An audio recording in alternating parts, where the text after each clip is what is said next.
At dahil gusto kong kumain ng sinigang na bangus, eto nagluto na ako. Tingnan niyo naman mga kaibigan.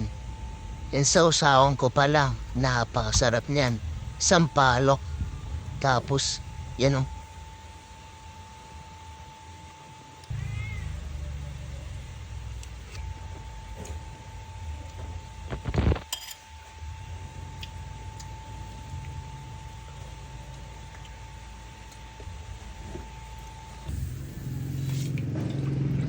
So yan, maglalagay muna tayo ng konting tubig sa kawali.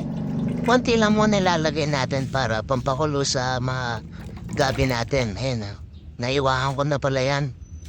Yung gabi na yan is pampalapot yan.